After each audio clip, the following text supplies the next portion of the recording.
Superman, Batman, Spider-Man, the Hulk. Comic book superheroes have thrilled and inspired generations of readers, while critics have dismissed them as nothing more than kid stuff. But if you go behind the mask and beneath the cape, you'll see a more complicated story. Ever since the Great Depression, superheroes have dealt with deep personal, social, and political issues. And in every era, the forces that have shaped our world have transformed theirs. Comic book superheroes unmasked. In 1938, the first and greatest superhero of them all, Superman, leaped from the pages of Action Comics #1 into the imaginations of children everywhere. Faster than a speeding bullet, more powerful than a locomotive, and able to leap tall buildings at a single bound. Today, Superman has become a national icon, and that 10-cent comic could sell for over $300,000. But the Man of Steel nearly didn't get published. At first, only two people believed in him, his creators, Jerry Siegel and Joe Shuster. In 1931, there were two 17-year-old kids from Cleveland, Ohio, who were obsessed with science fiction. Jerry Siegel wrote the stories, and his pal Joe Shuster illustrated them. The creations were never sold. Yet these poor Jewish kids dreamed that their sci-fi fantasies would someday bring them fame and fortune. In the 1930s, the big new trend in newspapers was the adventure comic strip. There was quality in the writing, there was quality in the drawing, there was just a general air of capital Q quality associated with newspaper comics. That's what Jerry Siegel and Joe Shuster wanted for themselves. Siegel and Shuster's hero combined elements of everything they'd read, from comic strips to pulp magazines. He would be the last survivor of a dead planet, rocketed to Earth like a science fiction Moses, with the strength of Hercules, fighting for the common man, Superman. Many years later, Jerry Siegel wrote about his inspiration. He recalled, "I had crushes on girls who didn't care I existed, so it occurred to me, what if I was really terrific, jumping over buildings or throwing cars around?"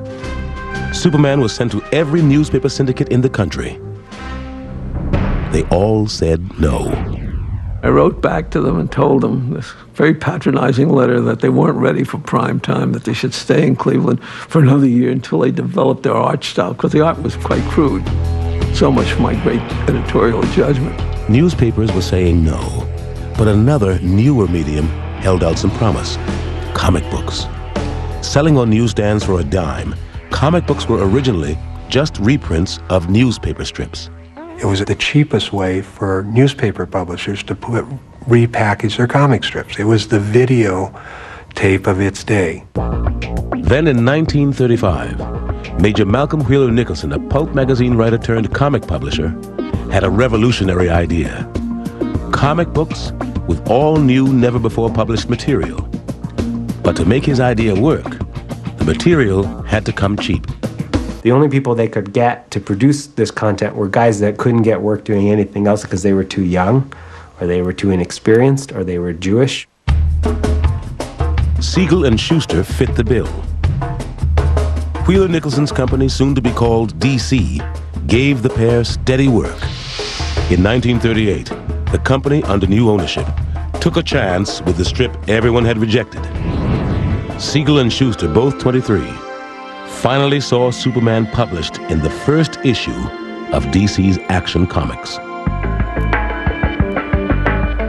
Shuster cut up the panels, rearranged them in comic page form, and the golden age of comics began with the first issue of Action Comics. Imagine how amazing it would be to open up that first issue.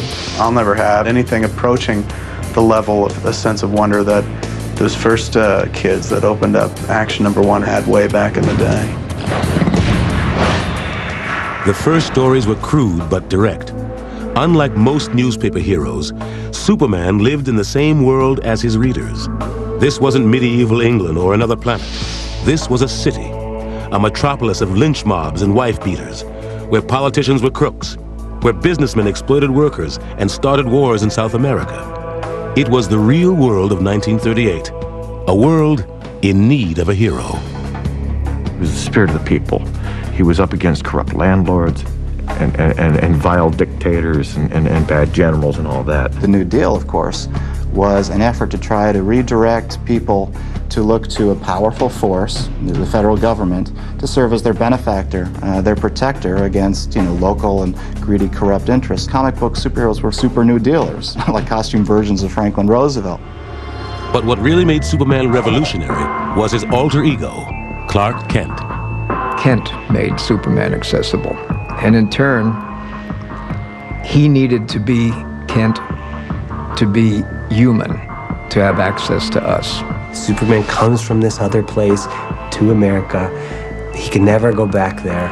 It's been destroyed, very much as the Europe that especially the European Jews left behind was eventually destroyed. He is adopted by this ultimate American couple. He leaves behind the vaguely Hebraic-sounding Kal-El and becomes Clark Kent, the ultimate American. Even if you don't look at him as an allegory of the immigrant, he is an immigrant. He did come to America, and he did make good. Superman's secret identity was an especially potent fantasy for the primary readers of comic books, boys. They were powerless like Clark Kent, but they dreamed that inside they were invincible heroes. Soon, it seemed like the whole country was caught up in the fantasy. There was a Superman radio show, along with motion picture cartoons, toys, and advertisements. His popularity in comic books even convinced a newspaper chain to turn him into a daily strip read by 20 million people.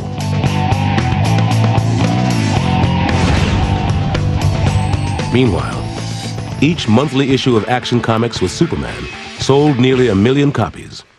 Naturally, DC wanted another costumed character to match Superman's success.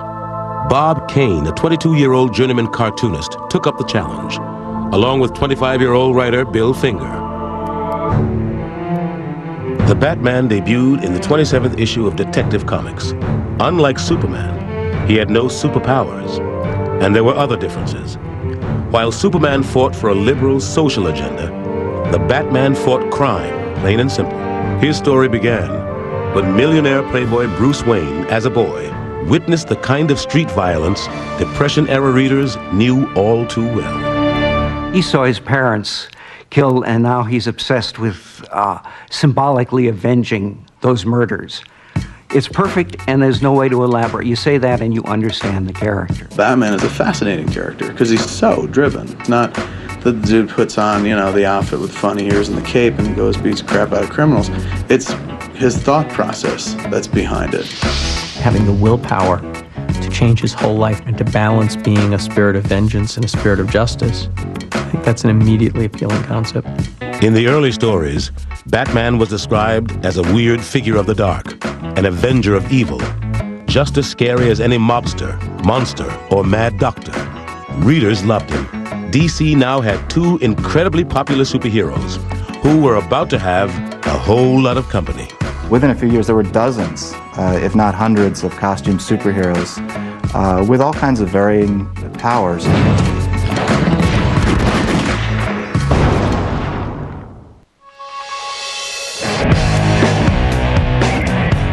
With 2 very different superheroes raking in profits at the newsstands, it wasn't long before other publishers got into the comic book business. They knew what readers wanted: crime fighters with catchy names, and most importantly, costumes. That was a lesson cartoonist Will Eisner learned when he was developing a detective hero. One night, he got a phone call from his publisher, Busy Arnold. I'm working on the drawing board, and the phone rings, and I could hear the jukebox going on. He was in a bar. He said, "Have you got a character yet?" I said, "Yeah, I've got this guy, a detective." He said, "Yeah, but does he have a costume?"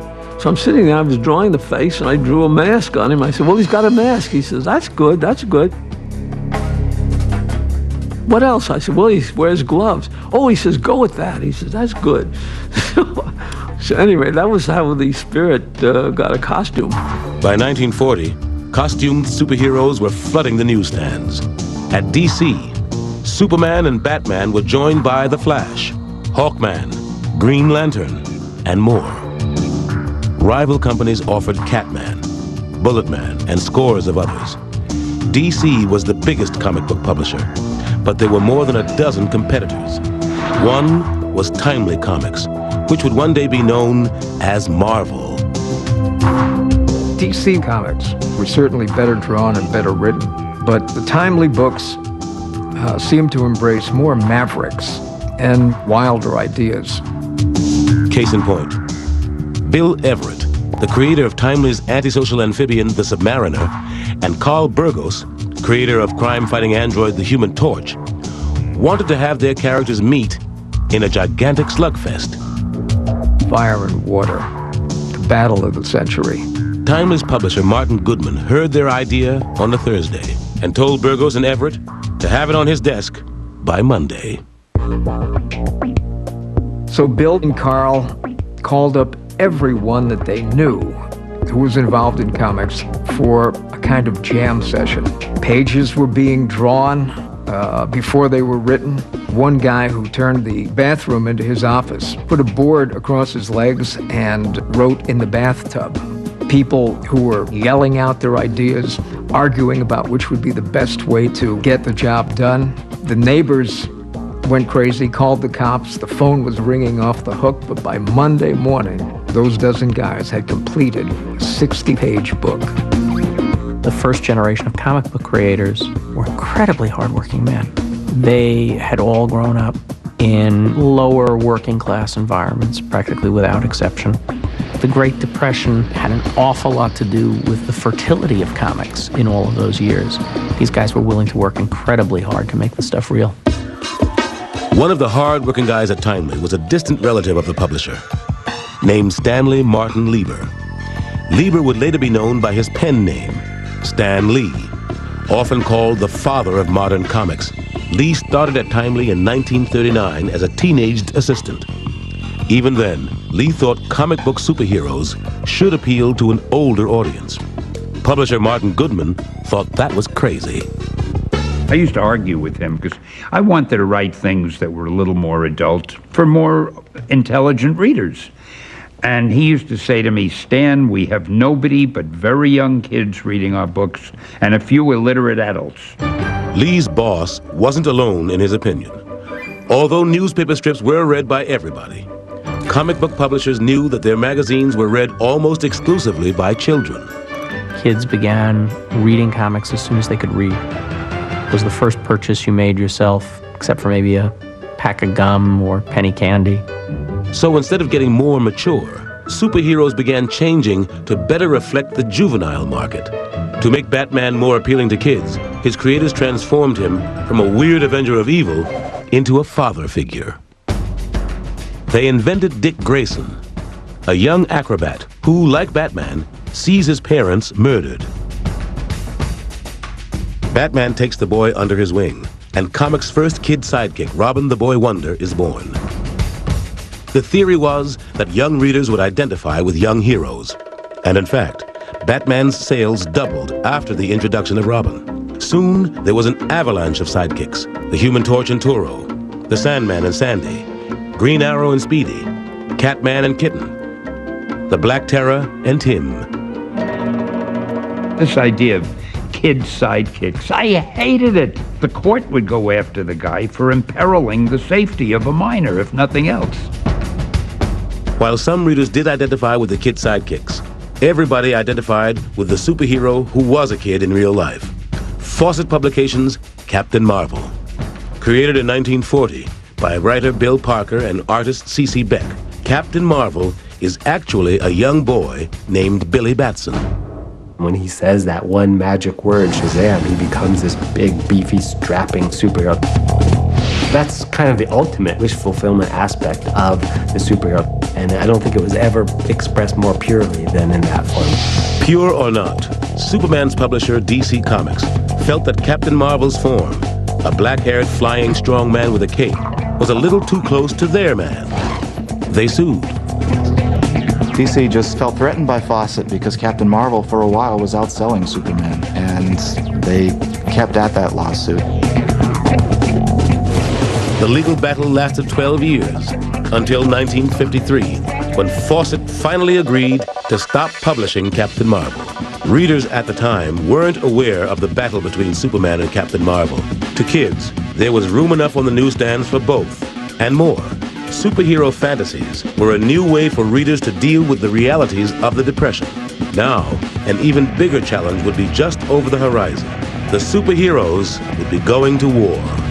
We were fighting Hitler before our government was fighting Hitler.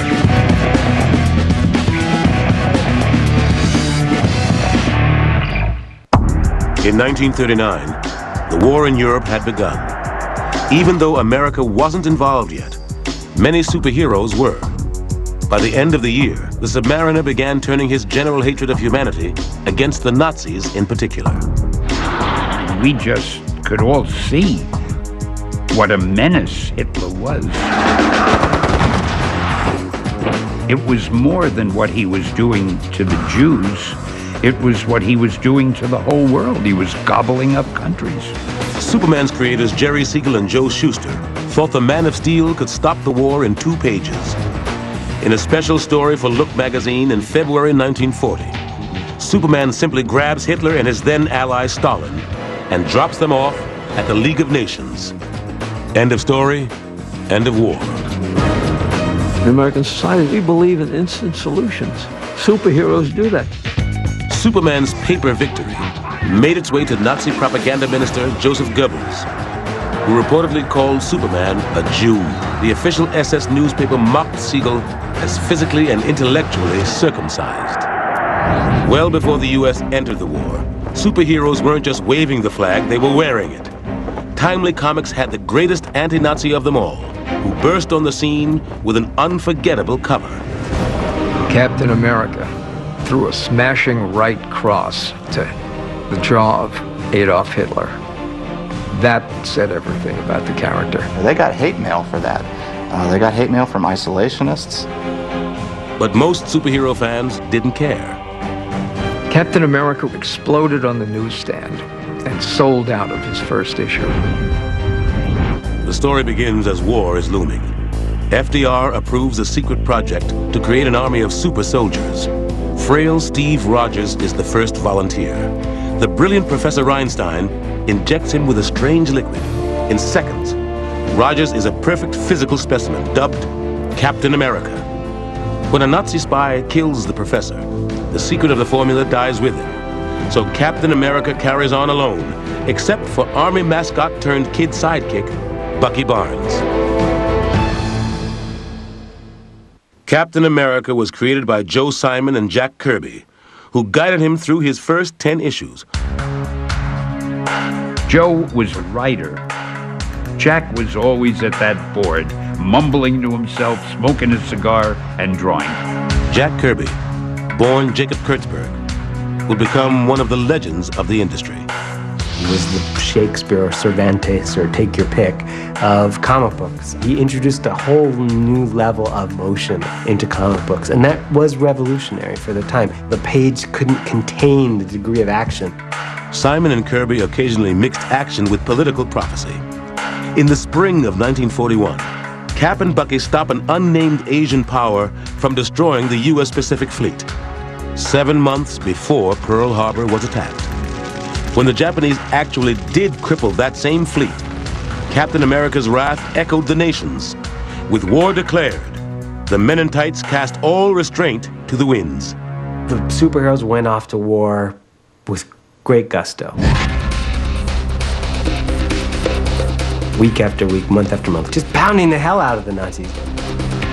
The stories had so much pro-American propaganda that you'd almost think they were subsidized by the government, but it was just, we felt we had to do that.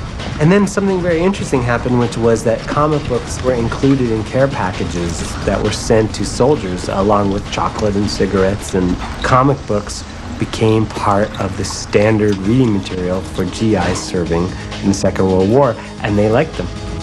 The superheroes were now in sync with the government's war effort, and comic book sales soared from 15 million a month in 1942 to 25 million a month a year later. World War II was the peak of what would be called the golden age of comics. And why not? In the comic books, the Americans always won. The war in the comic books looked like something that was kind of fun. And the striking contrast between that and the war itself must have bothered some people.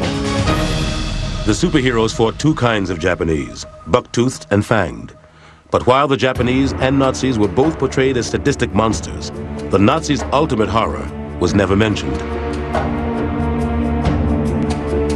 Certainly it was an opportunity to talk about the Holocaust, which everybody knew was beginning to happen. But nobody in comics would attempt it because I think essentially you felt that your audience wouldn't be interested in that. They wouldn't understand it.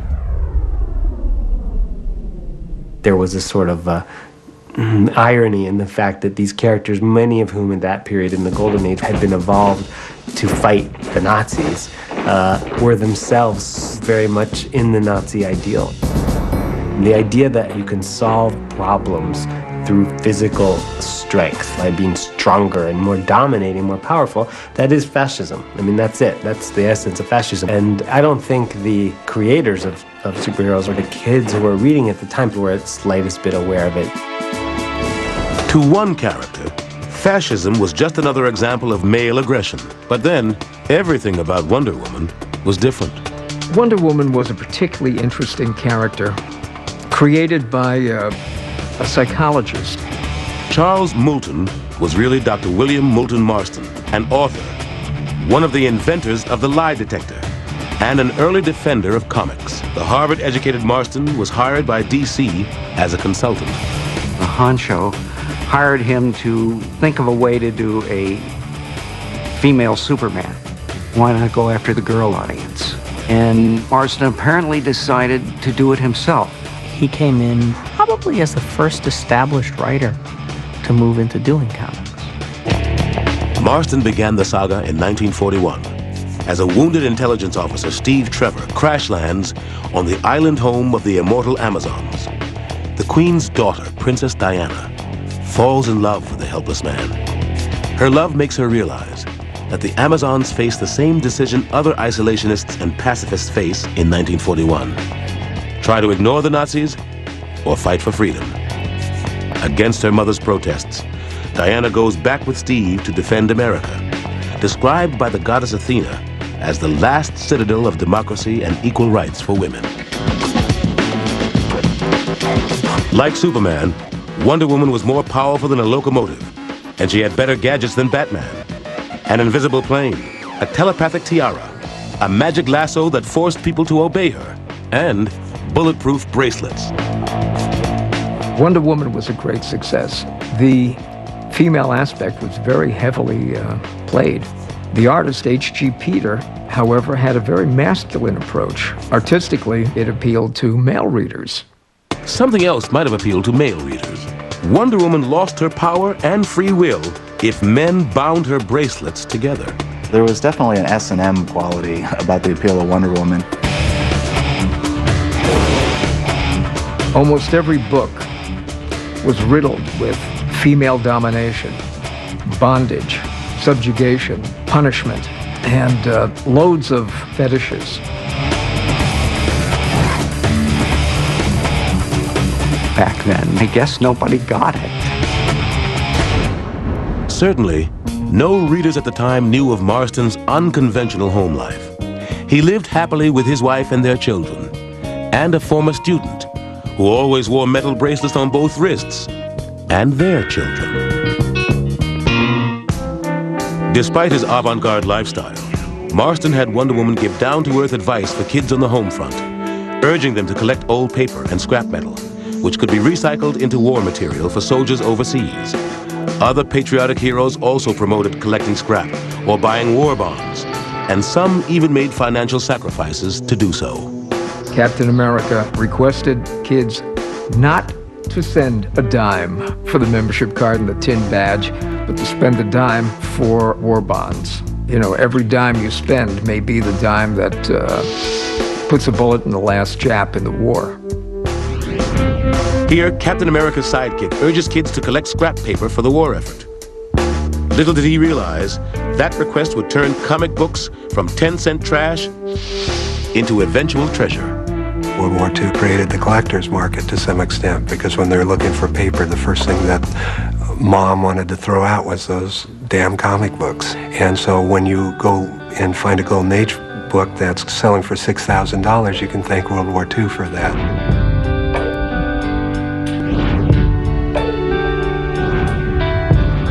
At the time, none of the young artists or writers dreamed that their work would one day be so valuable. They were too busy cranking out stories or leaving the business altogether to go to war.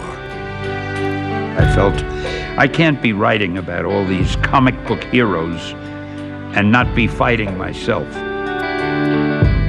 When the artists and writers went off to war, the publishers had to give the strips to different artists and different writers, and the publishers began to feel that they were in charge of these characters. The characters became corporate characters, controlled more by the corporation.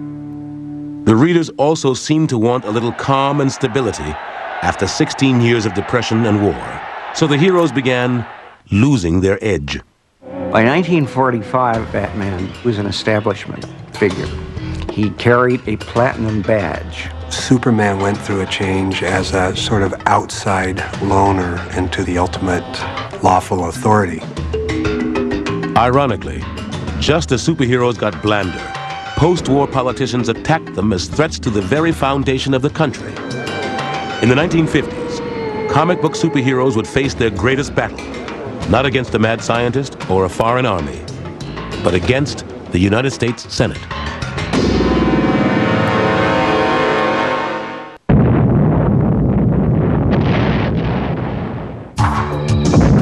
Comic books reached their greatest popularity in the early 50s. The paper rationing of the war years was no longer mandated. Nevertheless, average monthly sales climbed from 25 million in 1943 to almost 100 million in 1953.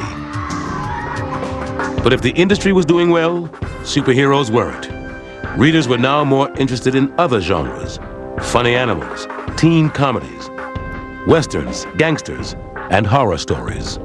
Superheroes were so closely tied in with, first of all, the culture of the New Deal and then the World War II culture, that they had trouble surviving. When the war was over, the enemy was beaten. We didn't need superheroes anymore. Not only had the GIs changed their tastes and grown more sophisticated, but the guys who were making the comics were tired of the same slugfest. The luster died, and the superhero died with it. There were only three that endured, and that was Superman, Batman, and Wonder Woman.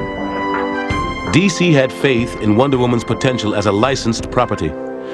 Batman had already starred in 2 successful Saturday morning movie serials and guest starred on Superman's radio show. Superman, the first superhero, expanded his audience with tales of his youth in Smallville. Superman was a national symbol. In the early 40s, Superman's mission was defined one way.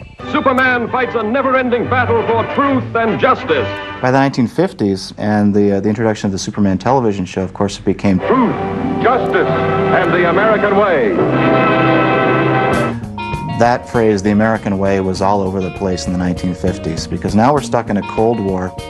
But as Superman entered the 1950s, more popular than ever, his creators, Jerry Siegel and Joe Shuster, were out of the business. A few years earlier, they had sued DC in an attempt to reclaim the rights to Superman and to get millions in royalties they said the company owed them.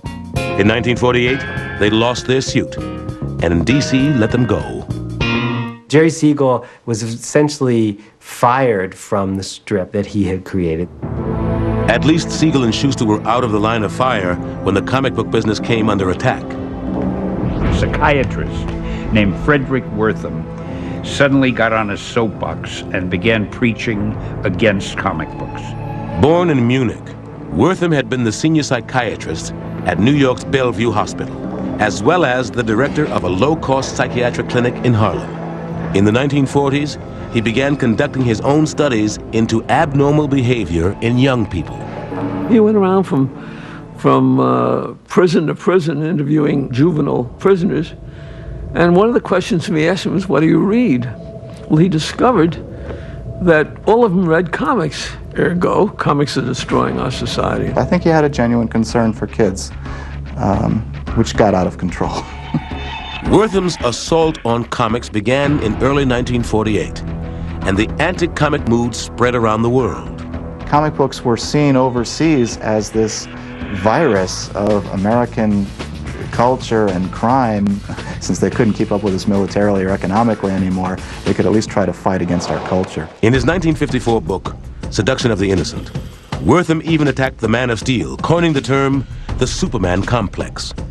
Wortham defined the condition as fantasies of sadistic joy in seeing other people punished over and over again, while you yourself remain immune. Batman and Robin were like a wish dream of two homosexuals living together.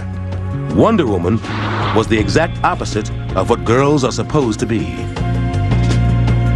He had the title Doctor in front of his name, and people listened to him. He was a good huckster, got a lot of publicity, and it almost destroyed the comic book business. And a lot of people were saying, good riddance, if that happened. In 1954, U.S. Senators Estes Kefauver and Robert Hendrickson held hearings on the effects of popular culture on young minds.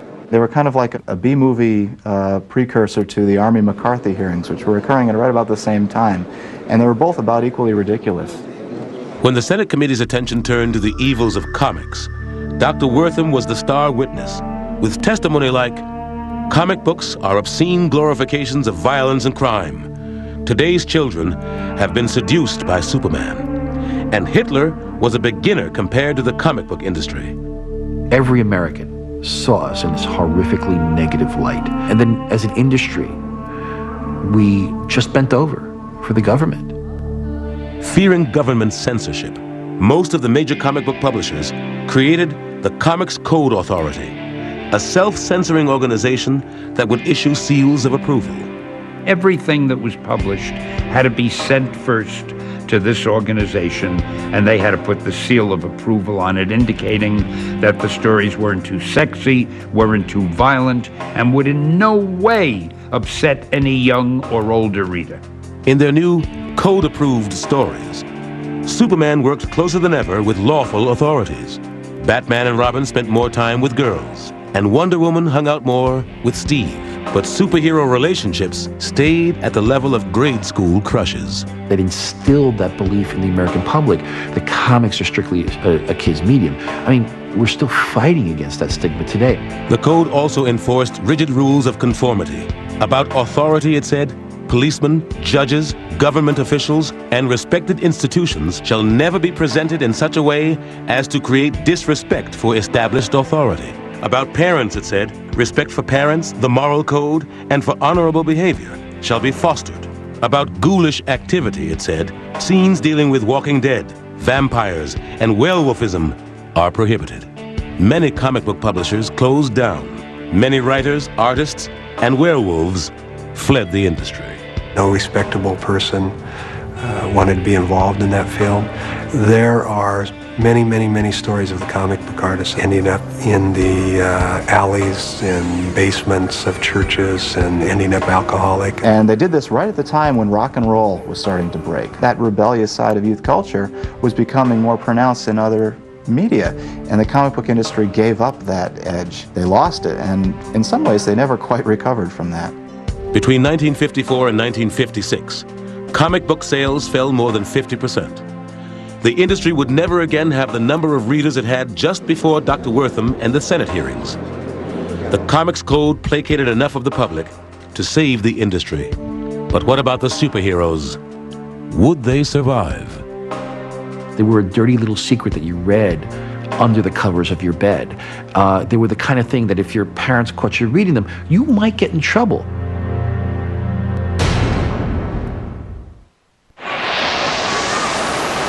1961. The Eisenhower era was over. The new frontier was beginning. We were going to the moon. We were already in Vietnam. The comic books were still trying to recover from the impact of a government crackdown on the industry. Except for Superman, Batman, and Wonder Woman, most of DC's superheroes had been canceled by 1951. By the mid-50s, there were millions of kids who were unfamiliar with comic books. By the late 50s, television was the medium of choice now for kids. The Comics Code had basically killed all the horror and crime comics, so they lost that edgy quality.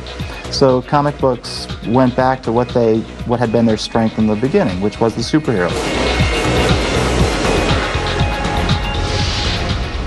In 1956, editor Julius Schwartz oversaw the creation of The Flash, a sleek modern version of the fastest hero of the 40s.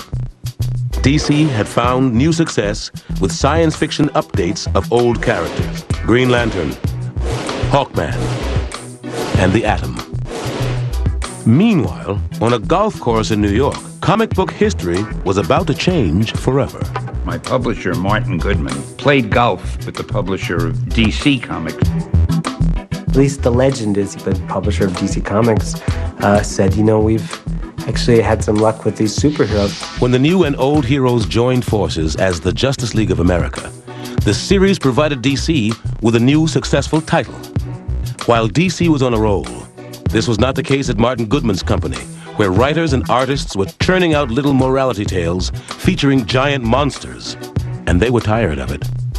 I would make up a name like Gru or Mungor or anything that was a sound, and Jack would make a story out of it any way he wanted, and I'd put in the insipid copy.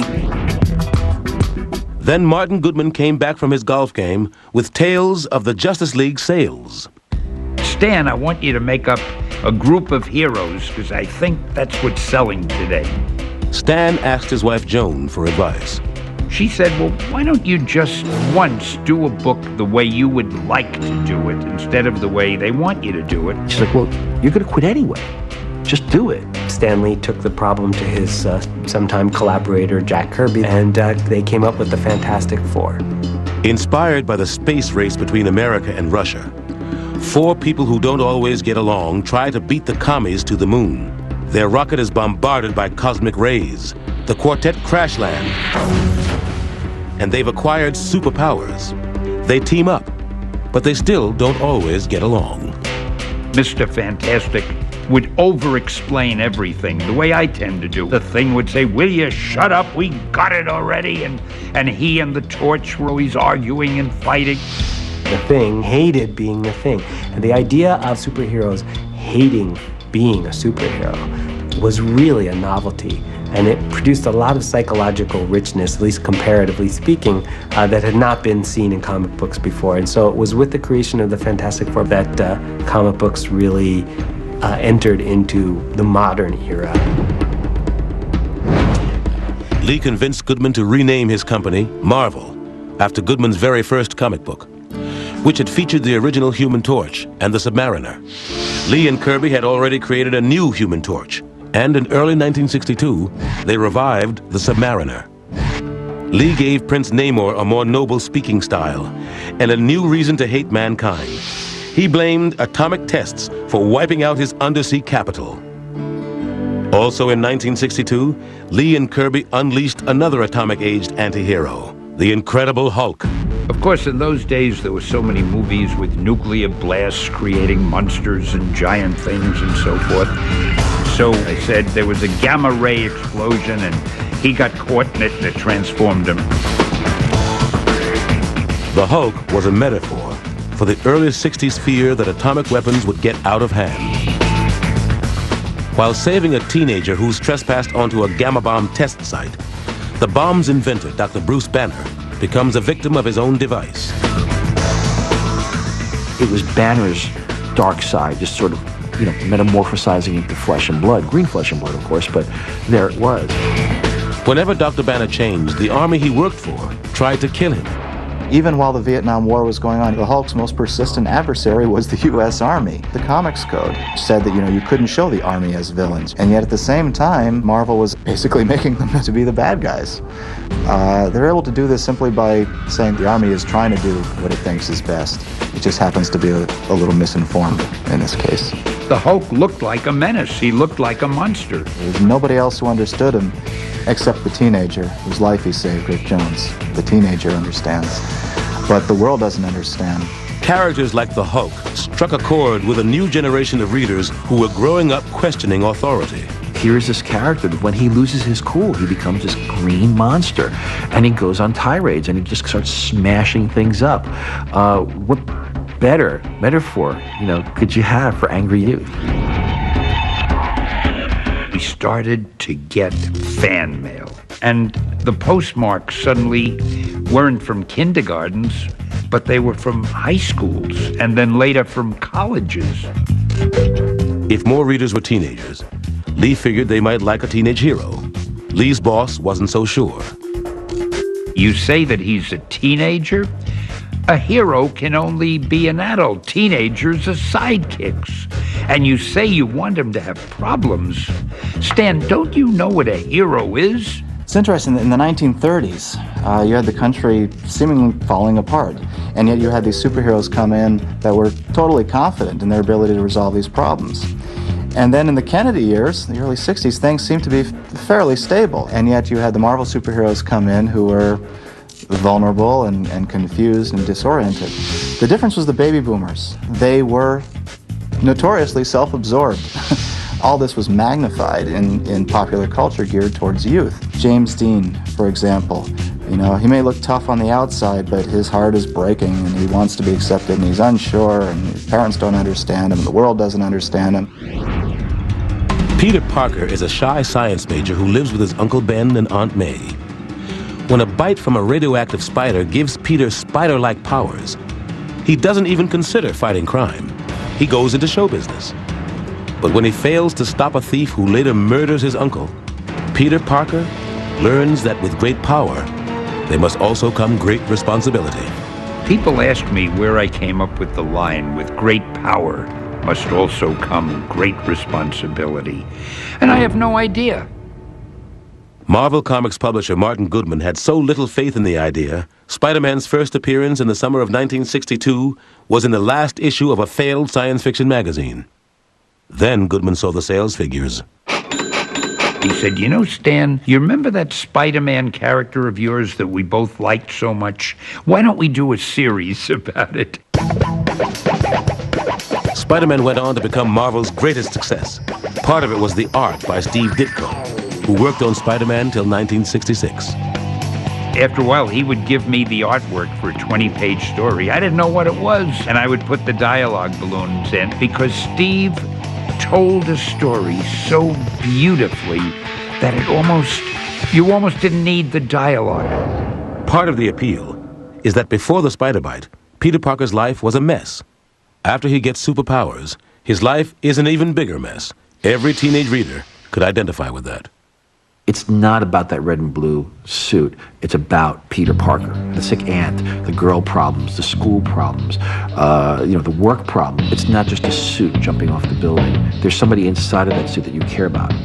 DC heroes, like Superman and Batman, acted like the reader's parents. Marvel heroes often acted like the readers.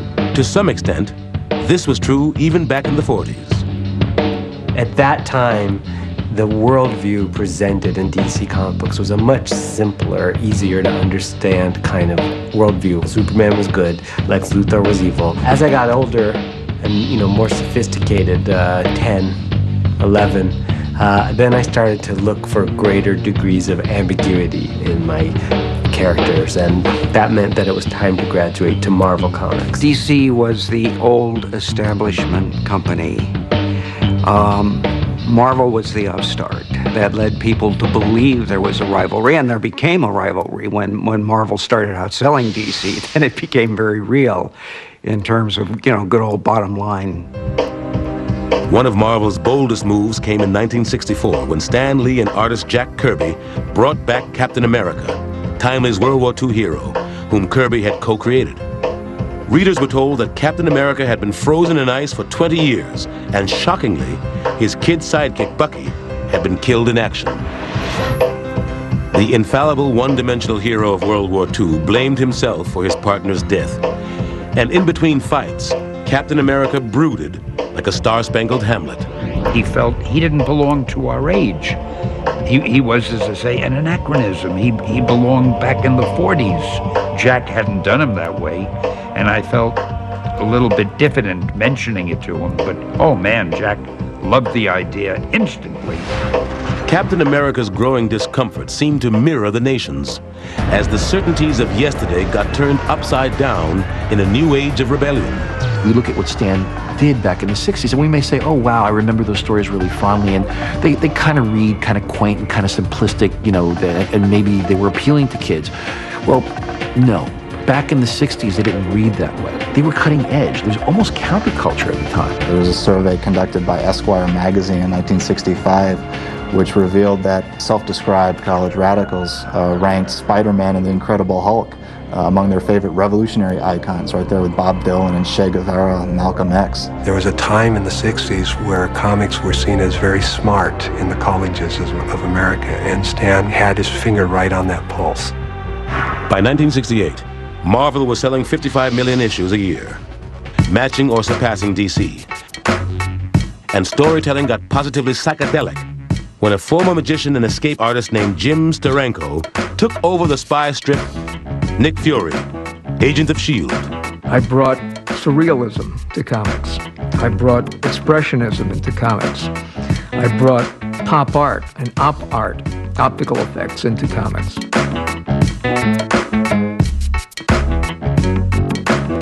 Steranko probably had more effect on the comic industry with fewer comics than anyone in history. There was this whole cult of personality created around Steranko. You know, you didn't even hear his first name, it was just Steranko. And he was very aloof, and, you know, the pictures you saw of him were grainy and blurry, and, you know, it's just this whole mystique around Steranko. Steranko was the first rock star artist in comics. Like a rock star, he pushed the boundaries of what the comics code found acceptable in the late 60s. They used to take the cleavage line out of my girls. Some changes were truly bizarre. In one silent sequence between Fury and his lady friend, a fully clothed embrace was deleted and replaced with a blow-up from the first panel of Fury's gun. This huge pistol shoved into the confines of a shoulder holster was much more suggestive than anything I had on that page. But just as Marvel was pushing the boundaries with S.H.I.E.L.D. and black superheroes like the Black Panther, and cosmic philosophers like the Silver Surfer, one of the oldest superheroes got a new lease on life. In 1966, DC's Batman came to television. The show was a campy take on the Caped Crusader, and soon Batmania swept the nation. Even the Batman comic books, which had been losing readers after years of mediocre stories, doubled in circulation, selling almost 900,000 copies a month. On the one hand, it sparked a huge upsurge in the popularity of superheroes. On the other hand, the resurgence in interest in comic books have been based largely on taking these characters seriously. You talk to people even today, I mean, bring up the topic of superheroes and they'd say, oh, you know, biff, bam, pow, and ridiculous.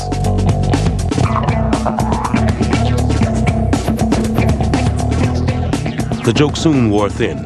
By 1969, the show was off the air and Batman's comic sales fell almost 60%. To the general public, superheroes were once more seen as kid stuff, and the country was getting too serious for that.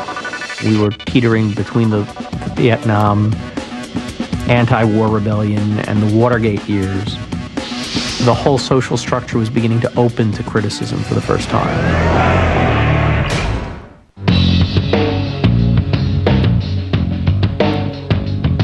The superhero revival of the 50s was colliding with the counterculture.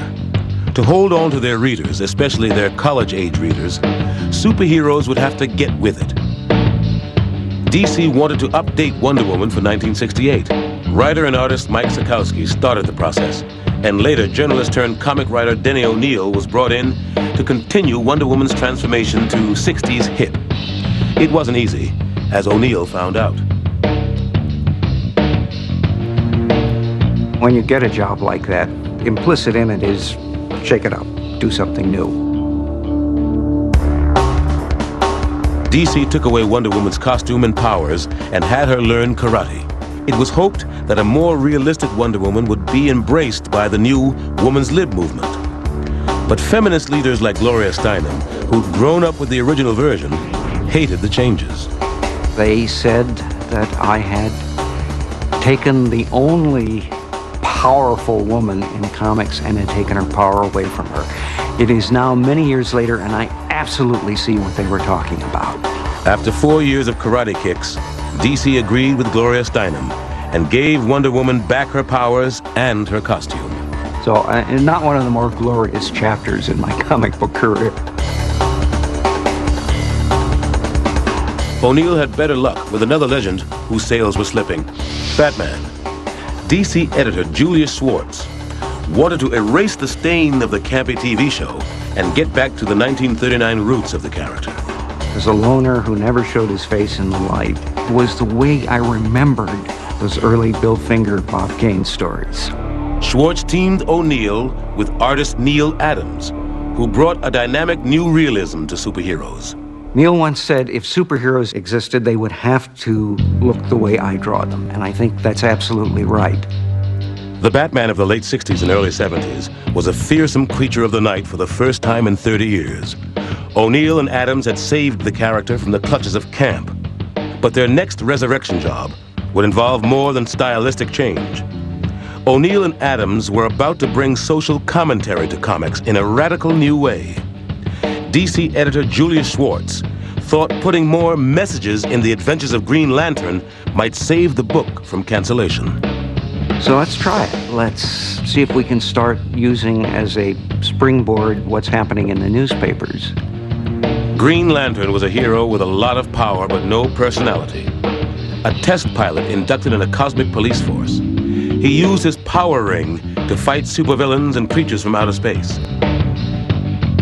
I had thought of Green Lantern as an enforcer of the status quo. So we needed a contrast with that. Green Arrow was a character dating back to the 40s, never had his own title, had appeared in anthology books, and was kind of a Batman with a bow and arrow. But he was really bland, so we made him the voice of the streets, the voice of the left.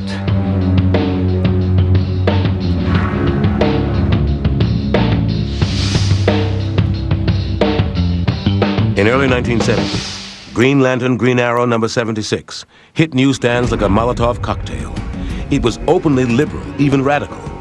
Green Arrow tells readers that a moral cancer is rotting America's soul. The well-meaning Green Lantern is accused of being a racist. What I remember putting in the script was asking Neil to draw the best face he had ever drawn of a black guy who had been through hell.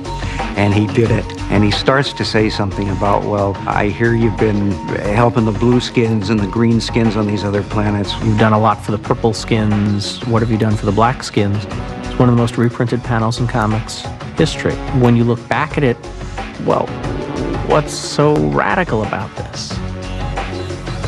But at the time, it was an outrageous proposition. My theory was that it was probably too late for my generation, but maybe you get a real smart 12-year-old and get him thinking about racism. Green Lantern Green Arrow was self-consciously relevant. It tackled religion, race, pollution, and Native American rights. But there were some things that even relevant comics steered clear of. One, incredibly, was the major news story of the time, Vietnam.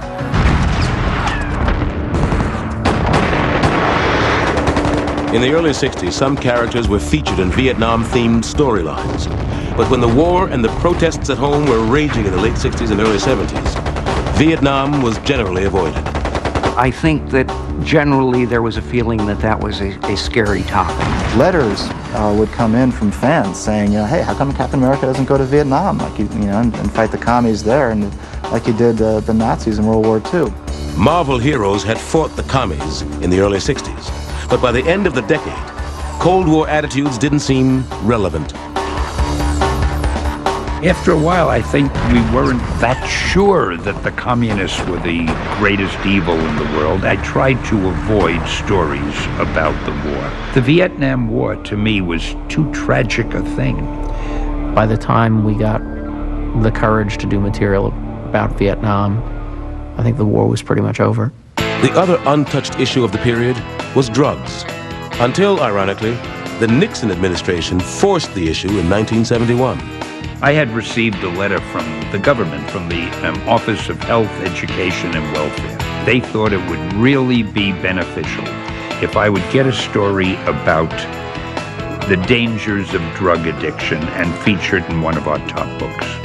Lee and artists Gil Kane and John Romita worked out a 3-issue story arc in which Spider-Man fought the Green Goblin. In a subplot, Spider-Man saves an inner-city kid so stoned he thinks he can fly. I know nothing about drugs, so I didn't mention what he overdosed on. I didn't know. Later, Spider-Man's friend Harry, the Green Goblin's son, gets hooked on pills and suffers a near-fatal overdose. The reader didn't feel we were giving him a lecture. It was just an incident in a story, which I feel is the best way to do it. Only one problem. The Comics Code Authority didn't want Lee to do it at all. Rejected. We could not put the seal of approval on those issues. I said, why? They said, according to the code, you're not allowed to mention drugs. I said, but we're not telling the kids to take drugs. The whole purpose of this is to show the danger of drug addiction. Doesn't matter, you're not allowed to mention drugs. At an impasse, Lee turned to his publisher, Martin Goodman, for support. I said, Martin, I want to do these books anyway, so we won't have the seal of approval. I was so proud of him. He backed me to the hilt. He said, absolutely, Stan, just let's send him out. For 3 months, Marvel published Spider-Man without the code's approval.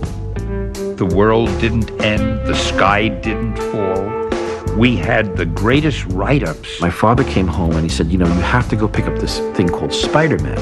I'm like, why? Of course, what he didn't realize at the time was that he started a whole new addiction, which was comic books. So, you know, coincidentally, I never used drugs, but boy, I collected comic books like crazy.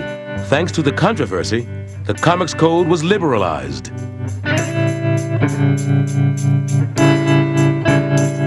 A few months later, when DC published a much stronger drug story, with Green Arrow's former kid sidekick Speedy as an out-and-out heroin addict, it not only got the seal of approval, but New York Mayor John Lindsay wrote a letter of commendation. But good intentions didn't translate into sales. 2 issues later, Green Lantern Green Arrow was canceled. Relevancy had run its course. But when it came to the first superhero, his durability was proven once again. Over the years, many different writers and artists had redefined Superman. The character had survived because he could be reinterpreted to reflect the times. The 1978 motion picture starring Christopher Reeve kept the basics of the legend and added a late 70s edge of sex and romance. First Superman is wonderful. It's a really great origin story. If you like the comics, I think Part 2 appeals to you even more because, you know, he's fighting superpowered villains. 3 years before Superman the movie hit theaters, the project would prove to be a milestone for Superman's creators Jerry Siegel and Joe Shuster. In the 1940s, they had sued DC over royalties and the rights to Superman, and lost. Now, artist Neil Adams took up their cause. Using the publicity surrounding the upcoming movie, he pressured DC to make amends. In 1975, Siegel and Shuster got a modest lifetime pension and a restored byline on Superman. But DC kept the rights. The first 2 Superman movies were huge box office successes, and Superman's value as a licensed product was reconfirmed. But he was no longer the most popular hero in comic books. Readers' tastes were once again changing, or perhaps mutating. The new hot heroes, the X-Men, didn't always deal with specific political issues, but they were relevant in a broader sense. The X-Men are very relevant because above and beyond everything else, it's a story of bigotry, of these people who are hated because they're different, even though they're good. And they're trying to help the world. I mean, there's almost a little bit of a Jesus Christ feeling in there. The X-Men are sort of the most consciously, deliberately, and successfully metaphorical of any comic book superhero. The X-Men are a team of teenage mutants, each born with a superpower that manifests around puberty. More mutants are starting to get born. The fear grows even more amongst normal human beings that they will take over the earth. Growing up in Israel, I understood the metaphor. It was about the right to live and the right to exist. If you're African American growing up reading comic books, you could relate to the X-Men. If you were gay growing up reading comic books, you could relate to the X-Men. If you were merely just a geek, a nerd being picked on, you could relate to the X-Men. The idea of being simultaneously special and persecuted is a very potent, powerful one. The X-Men were created by Stan Lee and Jack Kirby in 1963, but never really took off until the late 70s, with stories by Chris Claremont, art by Dave Cockrum and John Byrne, and New Mutants like Storm, and especially Wolverine. He's got that whole bad boy thing going on. It's James Dean, sort of Clint Eastwood kind of attitude to him. Wolverine was the kind of character you could not have had in the 1960s because he was very much a reflection of that cynicism and sense of irony that came out of the 60s, that came out of Vietnam and Watergate. Wolverine was a superhero for Generation X. He wasn't afraid to take it to the bad guys exactly the way they would take it to you, or worse. I know as kids we were always fascinated by Wolverine's adamantium claws, but it was just the idea of having a weapon so handy all the time, never having to reach for it, just, snap. Wolverine, in many ways, was the precursor to a darker hero. In the early 1980s, a new breed of creatures would take rough justice to new levels. It was really up to people of my generation to basically give Batman his balls back.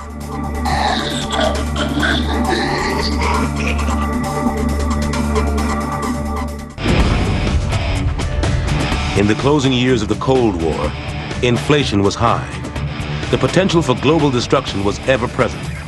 And the comic book industry was trying to find its place in the world. I think all those things balance together to a questioning of which way is the world going? And that reflected itself in the superheroes. We couldn't accept a goody-goody coming down and doing things just because they were good. But we could accept somebody who felt some twisted emotional need to fight evil. And we could accept it with violence, and we could accept it with irony. Which is what writer-artist Frank Miller wanted to give readers.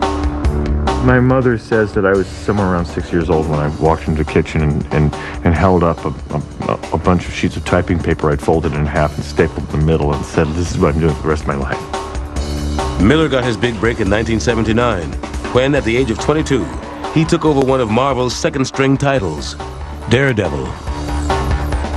I was very hungry to do it because it was my chance to do a crime comic, just having to be in red tights.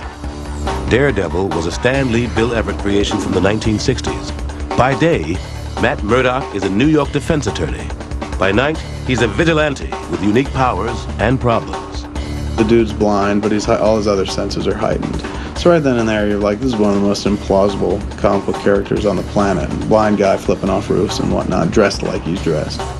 But Miller brought this really wonderful humanity to it, and the humanity came from this place of Daredevil being so flawed, just being kind of broken. I figured Daredevil had to be a Catholic, because only a Catholic could be a vigilante and an attorney at the same time.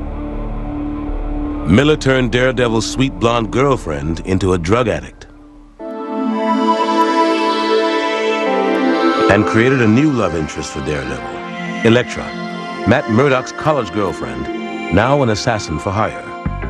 And I stole one of Will Eisner's best spirit stories of a character called Sans Serif. Stole it structurally top to bottom.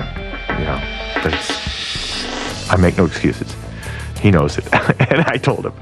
I was always slightly in contempt of the nice girl next door who your mother was always introducing you to. It was a slut down the street that was really interesting.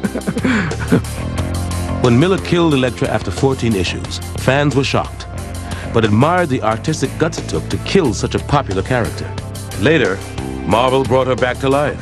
Some characters are just too good or too good-looking to stay dead.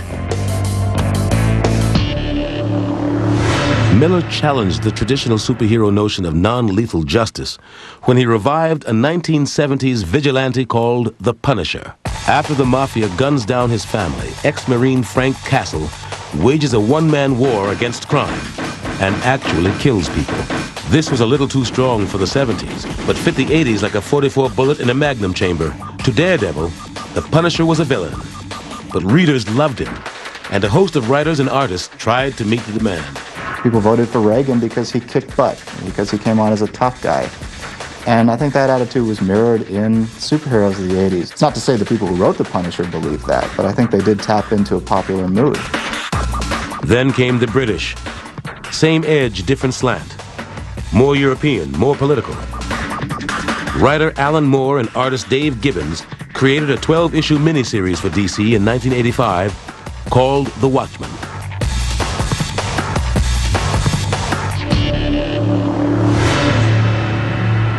Alan Moore said he was really out to kind of destroy the whole notion of not just superheroes, but heroes in general, because these are people that you trust with your lives, and nobody should do that. You really needed to trust yourself.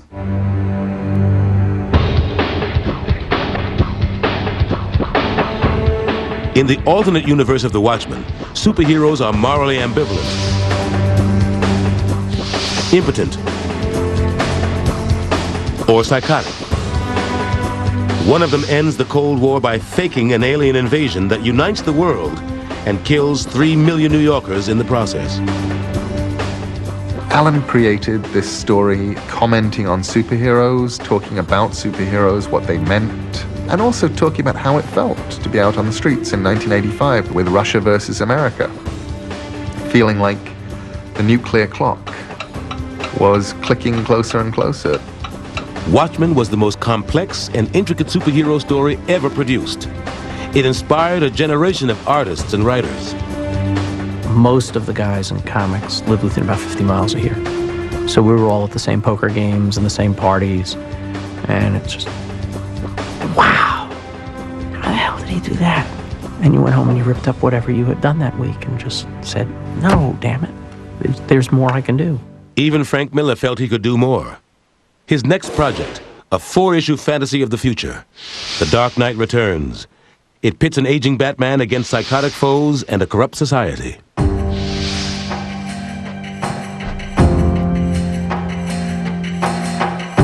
I just wanted to do this older Batman and to make him really nasty. I thought, what better way to make him a badass than have him be the Dirty Harry out there, the guy that nobody likes.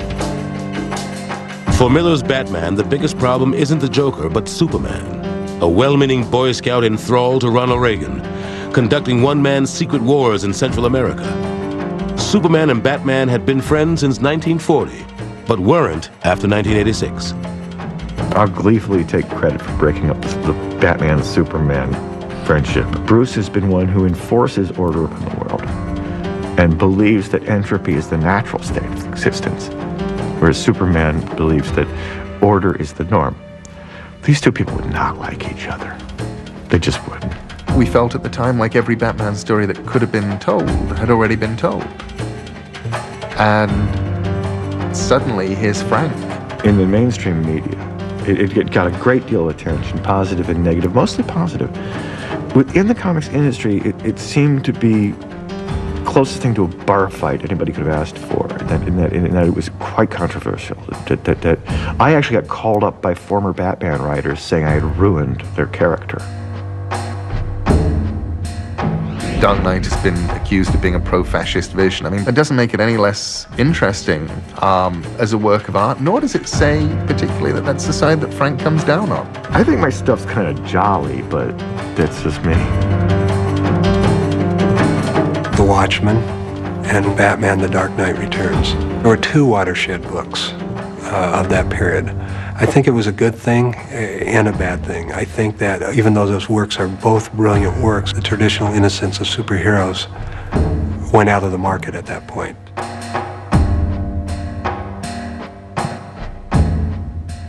In the grim and gritty era, old characters were given new problems.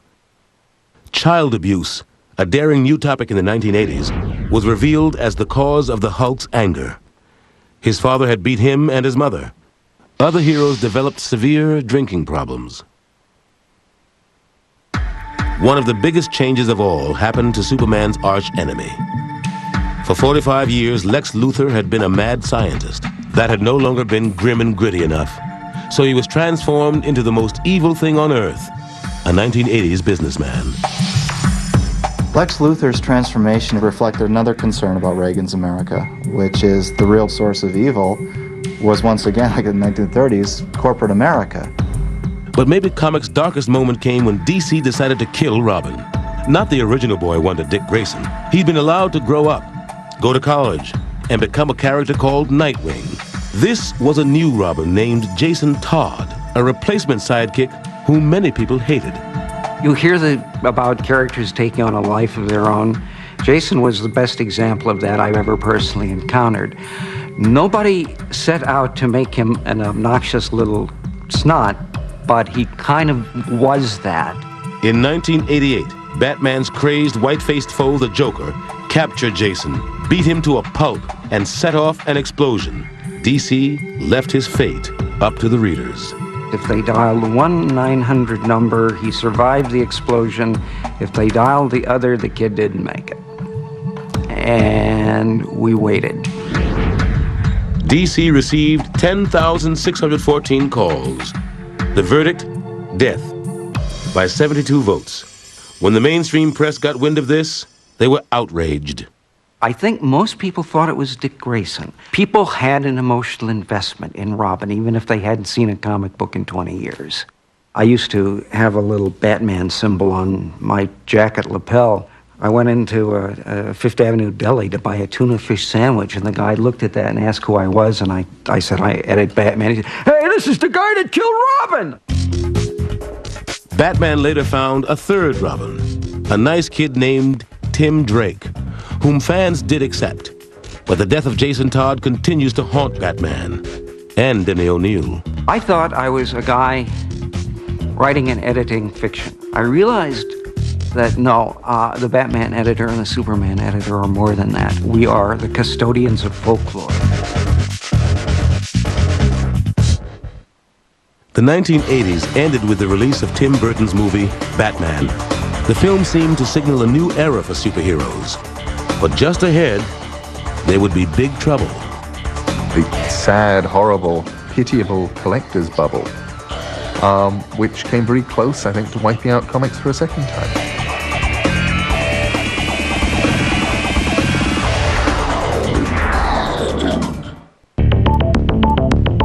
By the late 1970s, the average comic book cost 40 cents. This was too much for some young readers, but not enough for most newsstand dealers. Comic book publishers needed a new outlet for their product. They found it in the growing number of stores that were selling old comic books as collector's items. If we've got these comic shops selling used comics and back issues, we should be able to get them the new comics. That would be cool. The superheroes moved off the newsstands and into several thousand stores scattered across the country. These stores became like private clubs, catering to a hardcore base of comic book fans. The den-like atmosphere of most comic book stores is straight out of comics. It's very Batcave-like. It's a kind of self-defense mechanism. We walk into a comic book store and it's kind of dark and dingy because they don't want outsiders coming in and being like, what's this? This is silly. The comic book changed from being a mass market product to a specialty item, sold at higher prices and marketed to older readers. There's still a small group of people who react to say, but comics are for children. We point out with some passion and energy that comics not only aren't only for kids, they're not mostly for kids today. One of the most successful and critically praised mature series was Sandman from DC's new Vertigo imprint.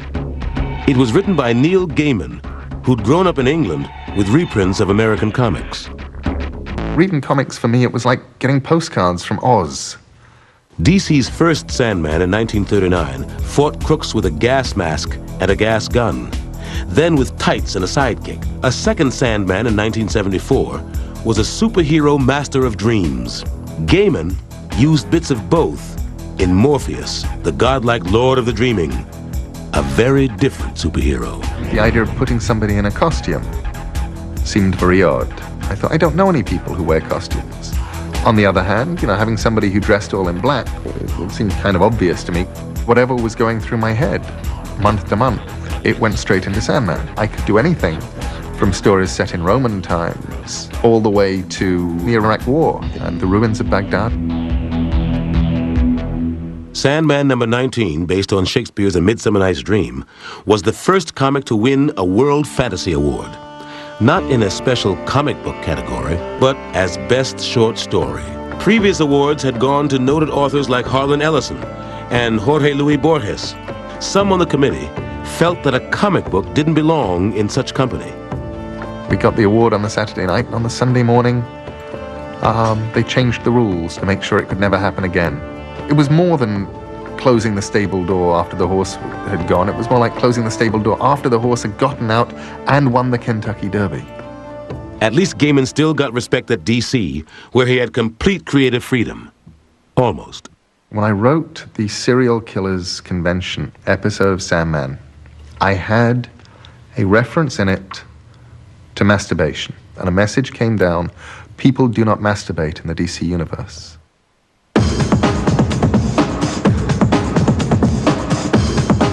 Over the next decade, comics, like movies and TV, would experience a sexual revolution.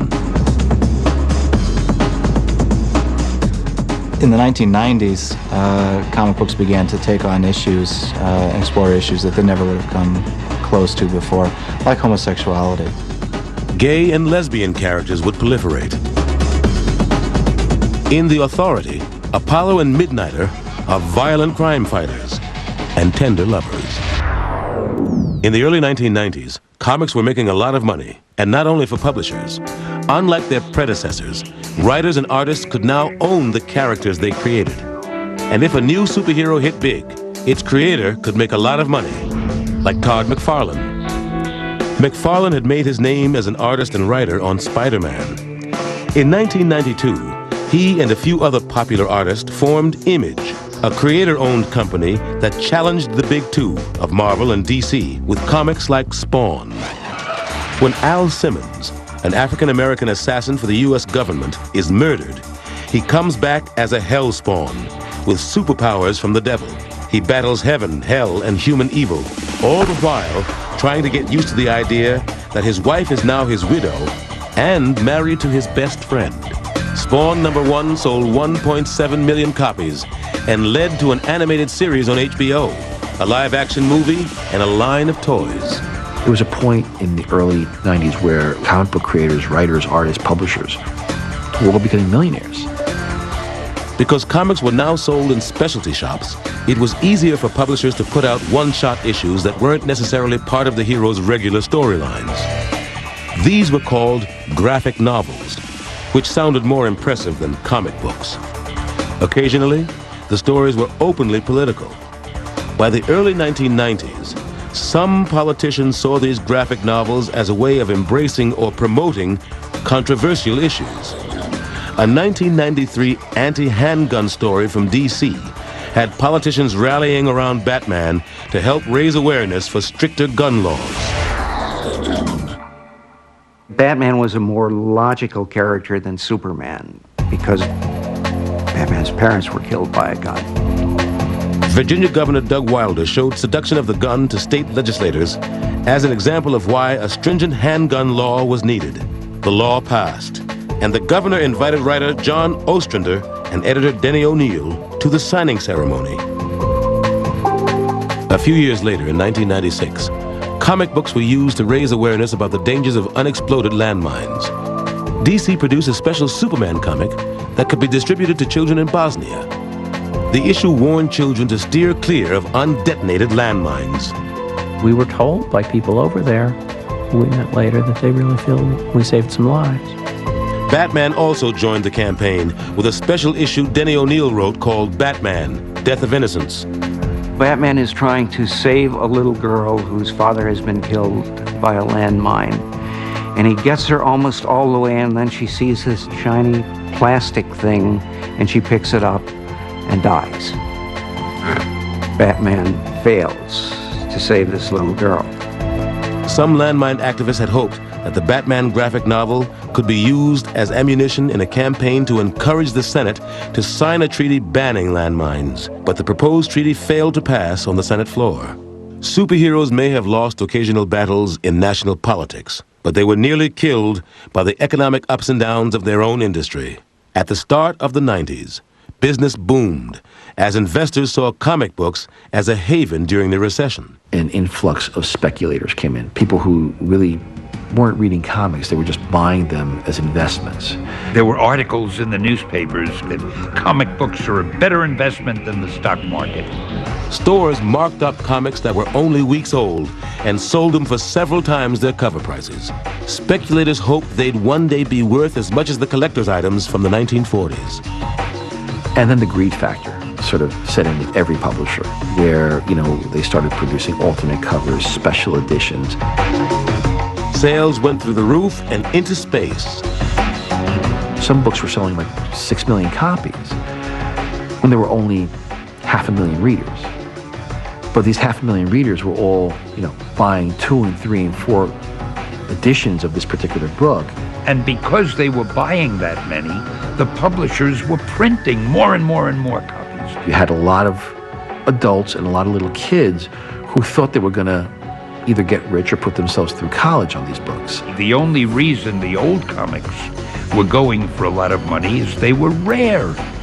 Nobody pays a lot of money for something that's all over the place. They were a glut on the market. When the fans started to try to sell the books they were saving and found they couldn't sell them, they stopped buying multiple copies. And suddenly the publishers were caught with these huge print runs. We had a crash at the end of it we haven't seen to this day. After 1993, thousands of comic stores closed. Hundreds of creators lost their jobs. By 1996, Marvel filed for bankruptcy. Monthly sales fell from 48 million to 7 million. The medium almost died. It really almost died. To make matters worse, a potential new generation of readers had other distractions: the internet and electronic games. The industry limped through the late 90s with stunts like finally marrying off Superman and Lois Lane and electing the evil Lex Luthor president in 2000. Superheroes spent most of their time in the world of fantasy until the real world intruded one September morning. We used New York as a backdrop for all our books. We had to do something.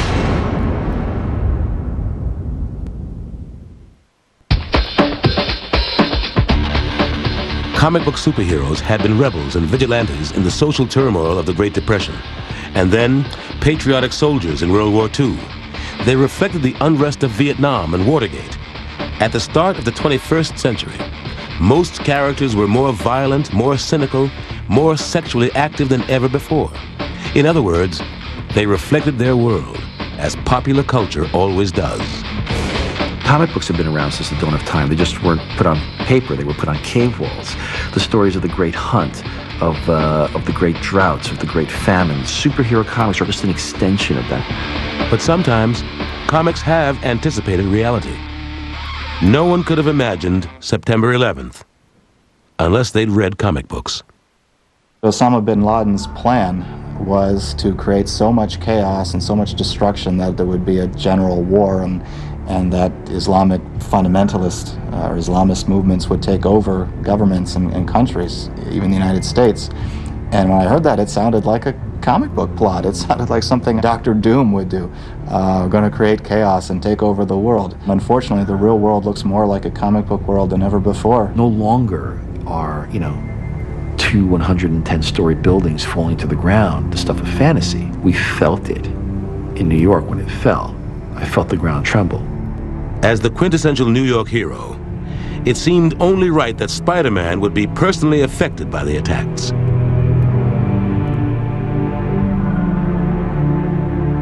This picture of Spider-Man looking at ground zero, it's compelling, it's emotional. He represents all of us.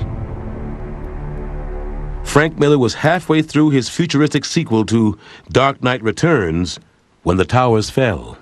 I just, had a flying Batmobile go into a skyscraper and blown up half a metropolis. So it was an awkward moment for me in DC Comics. Because I was drawing this story while I was breathing in the World Trade Center in my Manhattan home.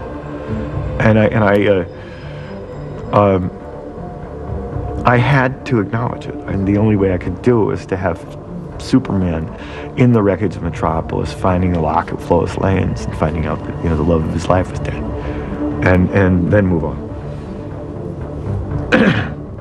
Marvel, DC, Dark Horse, and Image put out commemorative comics that raised millions of dollars for the 9/11 victims and their families.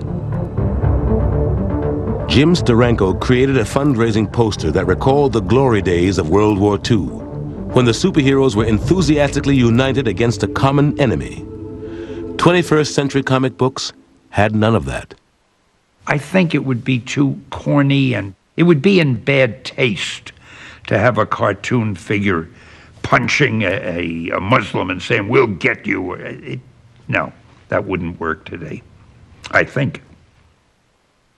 A superhero's job isn't mourning the dead, it's fighting evil. And when your name is Captain America and your country is attacked, you have to do something.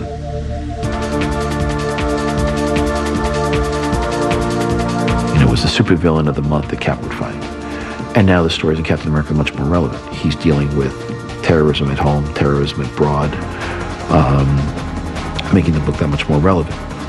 And yet Captain America suspects that his own government is hiding information about funneling weapons to terrorists. The World War II veteran is also haunted by parallels between 9/11 and the Allied firebombing of Dresden. That kind of political complexity is usually missing in action when superheroes leave the printed page for the mainstream media. Superhero adventures are often simplified on TV, in video games, and in movies.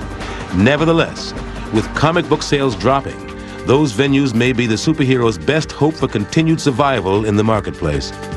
Every major motion picture studio and television network head is looking at comic books to find the next big franchisable hit. But making a good superhero movie is tougher than it looks. You know, I've seen Batman, I've seen Superman, Spider-Man, and I've seen Daredevil. Those movies are all wonderful on one level or another, but what they're missing is the character's ability to internalize on a page where you can read their thoughts and what's going through their mind. Although they may be difficult to adapt, the fact that comic book characters and storylines are devoured by other media is a sure sign of the revered status comic books hold in pop culture. The funny thing is now, the comic book is much more glamorous than having a newspaper strip. Those of us working in the medium felt that we were working in a medium that was a despised art form, and indeed it was. We're at the cusp of acceptance as a valid art form. But the respect comic books are now getting may be coming too late for the superheroes.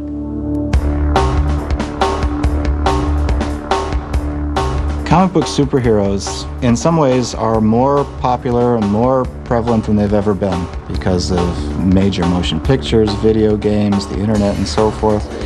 And in other ways, you know, comic book sales of superheroes are at historic lows. You went from easily being able to sell 1 million comic books to where the top-selling book in this industry to retailers is 150, 160,000.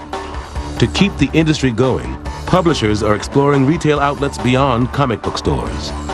While comic shops are always the core of our business, the fastest growing area is bookstores. The graphic novel and the collections that become graphic novels are really the future.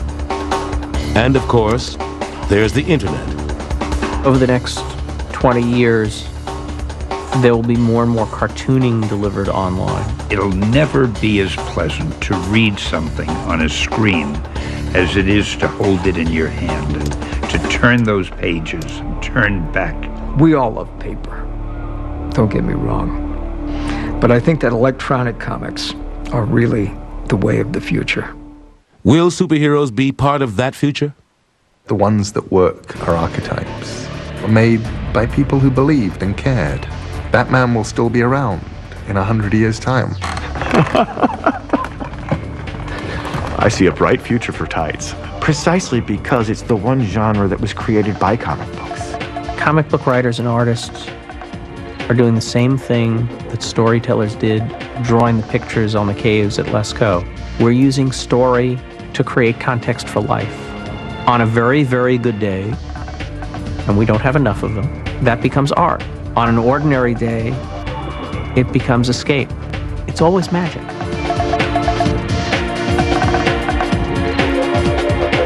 Superheroes endure because they represent basic American beliefs, that there are choices to make between good and evil, that individuals can make a difference in society and history.